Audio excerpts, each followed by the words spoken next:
Friends, എല്ലാവർക്കും പുതിയൊരു വീഡിയോയിലേക്ക് സ്വാഗതം. 2 നാളായിട്ട് ആഗ്രഹിച്ചാണ് ഒരു ട്രിപ്പ് പോകണമെന്നുള്ളത്. അപ്പം എന്താണ്, കുറേ നാളായിട്ട് ഇങ്ങനെ ആഗ്രഹിച്ച് പല സ്ഥലങ്ങളൊക്കെ ഇങ്ങനെ നോക്കി, പക്ഷേ ഒന്നും ശരിയായില്ല. അവസാനം ഞങ്ങൾ വണ്ടറിലേക്ക് പോവാണ് ഗൈസ്. നോക്കൂ, എല്ലാവരും അപ്പം പോകുന്ന വഴിയെല്ലാം കാണിച്ചു തരാം. Okay, Tata, bye bye.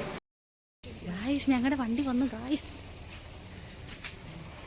അങ്ങനെ ഞങ്ങളുടെ വണ്ടിയൊക്കെ വന്നു. ഞങ്ങൾ ഇതാ കയറി ഇരിക്കാനായിട്ട് പോവാണ്. ഞാനും മീരയും ബാക്ക് സൈഡിലിരുന്നു, അശ്വതിക്ക് ബാക്ക് സൈഡിൽ ഇരുന്നാൽ ശ്രദ്ധിക്കാൻ വരുന്നുണ്ട്. അവളെ ഫ്രണ്ട് സീറ്റിലിരുന്നു കേട്ടോ. പിന്നെ അവളുടെ ഓഫീസിലൊരു കുട്ടിയും കൂടെ ഉണ്ടായിരുന്നു. അപ്പോൾ ഞങ്ങൾ 4 പേരാണ് പോകുന്നത്. ഞങ്ങളങ്ങനെ രാവിലെ ആയതുകൊണ്ട് വണ്ടർലയ്ക്ക് വലിയ ബ്ലോക്കൊന്നും ഉണ്ടായിരുന്നില്ല, വേഗം തന്നെ എത്താനായിട്ട് സാധിച്ചു. ഇതാണ് വണ്ടർല. എക്സാക്റ്റ് ലൊക്കേഷൻ വരുന്നത് കാക്കനാട്, പള്ളിക്കര, കുമാരപുരമാണ് കേട്ടോ ലൊക്കേഷൻ, എക്സാക്റ്റ് ലൊക്കേഷൻ. അപ്പം ഇതാണ് എൻട്രൻസ്. ഞാൻ പണ്ട് വന്നതാണ് പപ്പാടെ കൂടെ, പിന്നെ ഇപ്പോഴാണ് വരുന്നത്. ഇത് വരാൻ പറ്റുമില്ലെന്നൊന്നും എനിക്കറിയത്തില്ലായിരുന്നു, എങ്കിലും ഞങ്ങൾ എങ്ങനെയൊക്കെയോ ഇവിടം വരെ എത്തി. ഓക്കെ, അപ്പം ഭയങ്കര എക്സൈറ്റ്മെൻ്റ് ആണ്. കാരണം പല റൈഡുകളിലും കയറണം, എങ്ങനെ ആയിരിക്കും എന്തായിരിക്കും ഒന്നും അറിയത്തില്ല. അപ്പം പണ്ട് വന്നൊരു ഐഡിയ വെച്ചിട്ട് വന്നതാണ്. അപ്പോൾ അങ്ങനെ എന്താണ്, നമ്മൾ ഫ്രണ്ട്സ് എല്ലാമായിട്ട് വരുമ്പോഴത്തേനും അത് വേറൊരു വൈബാണല്ലോ. അങ്ങനെ ഇതാ ഞങ്ങൾ വണ്ടർല അമ്യൂസ്മെൻറ്റ് പാർക്കിൻ്റെ എൻട്രൻസ് എത്തിയിരിക്കുന്നു ഗൈസ്. ഇതാണ്. അപ്പോൾ അവിടെ ചെന്നപ്പോഴത്തേനും ഒരു പൂരപ്പറമ്പിനുള്ള ആൾക്കാരുണ്ടായിരുന്നു അവിടെ. അത്യാവശ്യം നല്ല തിരക്കുണ്ടായിരുന്നു, കാരണം സൺഡേയും കൂടെ ആയിരുന്നു കേട്ടോ. അപ്പം നമ്മൾ ഓൺലൈനായിട്ട് ടിക്കറ്റ് ബുക്ക് ചെയ്തിട്ടുണ്ടായതുകൊണ്ട് നമുക്ക് 25% ഡിസ്കൗണ്ടൊക്കെ ഉണ്ടായിരുന്നു. അങ്ങനെ ഞങ്ങളിതാ ലോക്കറൊക്കെ എടുക്കാനായിട്ട് നിൽക്കുകയാണ്. ലോക്കറൊക്കെ എടുത്ത് പിന്നെ നമ്മൾ ലോക്കറൊക്കെ എടുത്ത് അപ്പോൾ അശ്വതിയുടെ കയ്യിൽ കാണുന്ന ഓറഞ്ച് വാച്ച് ലോക്കറിൻ്റെയാണ് ഗൈസ്, അത് സെൻസറാണ് കേട്ടോ.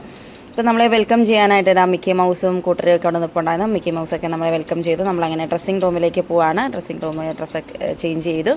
ഇതാ നമ്മൾ ഓരോ റൈഡിലായിട്ട് കയറി. അപ്പം പല റൈഡുകളിൽ നമ്മൾ കയറി, പക്ഷേ വീഡിയോ എടുക്കാനായിട്ട് സാധിച്ചില്ല. കാരണം എല്ലാവരുടെയും ഫോൺ ലോക്കറിൽ വെച്ച് പൂട്ടിയിട്ടുണ്ടായിരുന്നു. കാരണം റിസ്ക് എടുക്കാൻ പേടിയായിരുന്നു, അതുകൊണ്ടാണ്.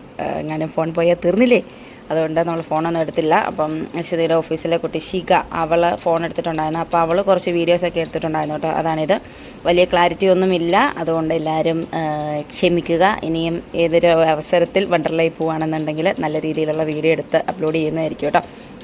അപ്പം ഈ ഒരു അരയന്നത്തിൽ, ഇതെൻ്റെ പേര് അരയന്നം എന്നാണെന്ന് ഞാൻ വിചാരിക്കുന്നു. ഇതിൽ ഞാൻ അശ്വതി മാത്രമേ കയറിയുള്ളൂ. കാരണം പല റൈഡുകളിലും കയറിയിട്ട് മീരയൊക്കെ ക്ഷീണിച്ചിരുന്നത് കൊണ്ട് അവർ കയറിയില്ല. ഞാൻ അശ്വതിയാണ് കയറിയത് കേട്ടോ. ഇവിടെ വരാൻ പറ്റുമോ ഇല്ലയോ എന്നൊക്കെ ഭയങ്കര കൺഫ്യൂസിങ് ആയിരുന്നു. അതുപോലെ തന്നെ എല്ലാ റൈഡിലും കയറാൻ പറ്റുമോ, എങ്ങനെ ആയിരിക്കും എന്നുള്ളൊരു ഐഡിയ ഉണ്ടായിരുന്നില്ല. ഭയങ്കര എക്സൈറ്റ്മെൻ്റ് ആയിരുന്നു. നമുക്ക് തലേദിവസം രാത്രി തൊട്ട് അങ്ങോട്ടും ഇങ്ങോട്ടും ഓരോന്നൊക്കെ പറയുകയും ചെയ്യുകയൊക്കെ ആയിരുന്നു. അപ്പം അതിൻ്റേതായിട്ടുള്ള ഇതൊക്കെ ഉണ്ടായിരുന്നു കേട്ടോ. പിന്നെ ഞങ്ങളുടെ മെയിൻ സംഭവം, അതായത് മെയിനായിട്ടും ഉദ്ദേശിച്ചത് ഈ ഒരു കാറിൽ കയറിയിരുന്ന് ഓടിക്കണം എന്നുള്ളതായിരുന്നു.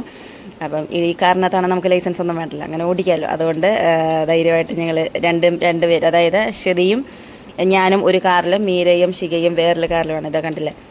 അങ്ങനെ ഇതിൽ ശിഖയായിരുന്നു ഡ്രൈവർ, ഞാനും അശ്വതിയായിരുന്നു ഡ്രൈവർ. അപ്പം ഞങ്ങൾ പല തട്ടലും മുട്ടലുമൊക്കെ ഉണ്ടായിരുന്നു, എങ്കിലും അതൊക്കെ ഞങ്ങൾ മറന്നുകൊണ്ട് ഞങ്ങൾ അതിവിജയകരമായി മുന്നോട്ട് പോയി. പലയിടത്തും കുട്ടിയുടെയൊക്കെ ഉണ്ടായിരുന്നു, എങ്കിലും നമ്മൾ ധൈര്യമായിട്ട് വണ്ടിയൊക്കെ ഓടിച്ചു. ഞങ്ങളുടെ വലിയൊരു ആഗ്രഹമായിരുന്നു കേട്ടോ കാറൊക്കെ ഓടിക്കണം എന്നുള്ളത്, അത് സാധിച്ചു. ഇതാണ് റോളർ കോസ്റ്റർ അഥവാ റീകോയിൽ എന്ന് പറയും. ഇത് എല്ലാവരുടെയും പേടി സ്വപ്നമായിരുന്നു, പക്ഷേ എനിക്ക് വലിയ ആഗ്രഹമായിരുന്നു ഇതിലൊന്ന് കയറണമെന്ന്. അങ്ങനെ ആഗ്രഹം ഞാനങ്ങ് സാധിച്ചു ഗൈസ്. കാരണം അങ്ങ് മേലീന്ന് നമ്മളെ കൊണ്ടുപോയൊരൊറ്റ ഇടിയിലായിരുന്നു. പിന്നെ ഞങ്ങളിതാ കുറേ പൂളിലൊക്കെ ഇറങ്ങി, കുറേ അർമാദിച്ചു, ഫുഡൊക്കെ കഴിച്ച് പൂളിലൊക്കെ കയറി. അടിപൊളിയായിരുന്നു കേട്ടോ. പൊതുവേ അടിപൊളിയായിട്ടുള്ളൊരു ട്രിപ്പായിരുന്നു. അങ്ങനെ ഇതാ ഞങ്ങൾ ഡ്രസ്സൊക്കെ ചേഞ്ച് ചെയ്ത് ഇവിടെ നിന്ന് പടിയിറങ്ങുകയാണ്. വണ്ടർലയിൽ നിന്ന് ടാറ്റ ബൈ ബൈ പറഞ്ഞ് പോവുകയാണ്. പോകുന്ന വഴിക്ക് DJ ഉണ്ടോ ഇല്ലെന്നൊക്കെ ഞങ്ങൾക്ക് ഡൗട്ട് ഉണ്ടായിരുന്നു. അപ്പോൾ ഞങ്ങൾ എന്ത് ചെയ്താലും കുറച്ച് നേരം നിൽക്കാമെന്നുള്ള രീതിയിൽ നിന്ന്, അപ്പോൾ അശ്വതി തന്നെ ചേച്ചി DJക്കുള്ള പരിപാടികളാണെന്ന് തോന്നുന്നു അവിടെ വെക്കുന്നത് എന്നുള്ള അവൾക്കൊരു സൂചന കിട്ടിയതിനെ തുടർന്ന് ഞങ്ങൾ കുറച്ച് നേരം അവിടെ നിന്നപ്പോഴത്തേനും എന്താ ലൈറ്റ് സെറ്റപ്പൊക്കെ മാറി മറയുന്നുണ്ടായിരുന്നു കേട്ടോ. അങ്ങനെ കുറേ ഫോട്ടോസും വീഡിയോസൊക്കെ നമ്മൾ എടുത്തു. അതാ കുറേ ലൈറ്റും സെറ്റപ്പുകളൊക്കെ ഇങ്ങോട്ടും ഇങ്ങോട്ടും മാറി മറിയുന്നുണ്ടായിരുന്നു. അപ്പോഴേ നമുക്കൊരു ഡൗട്ട് അടിച്ചു. അങ്ങനെ ഞങ്ങൾ കുറച്ച് നേരം കൂടെ അവിടെ വെയിറ്റ് ചെയ്തപ്പോൾ ഗൈസ് DJ ഉണ്ടായിരുന്നു. എങ്ങാനും ഇറങ്ങിയിരുന്നെങ്കിൽ നമുക്ക് DJ കാണാൻ പറ്റാതെ തന്നെ. അവസാനം DJ ഒക്കെ കഴിഞ്ഞു. ഞങ്ങൾ അടിച്ച് പൊളിച്ച് ആഘോഷിച്ചു, അടിച്ച് പൊളിച്ച് ഡാൻസൊക്കെ കളിച്ചു, ക്ഷീണിച്ച് അവശരായി. എന്താണ്, ഒരു രക്ഷയിലായിരുന്നു. കുറേ നാൾ കൂടി ഒരു DJയിലൊക്കെ പങ്കെടുത്തു കേട്ടോ. അതിൻ്റേതായിട്ടുള്ള എക്സൈറ്റ്മെൻറ്റ് ഞങ്ങൾക്കുണ്ടായിരുന്നു. അങ്ങനെ ഇത്രേ ഉള്ളൂ ഗൈസ്, ഞങ്ങളുടെ വണ്ടർല ട്രിപ്പ് ഇവിടോടുകൂടി അവസാനിക്കുകയാണ്. ഇഷ്ടപ്പെട്ടവർ ലൈക്ക് ചെയ്യുക, ഷെയർ ചെയ്യുക, സബ്സ്ക്രൈബ് ചെയ്യുക. അപ്പോൾ പുതിയ വീഡിയോസുമായിട്ട് കാണുന്നവരേക്കും ബൈ ബൈ.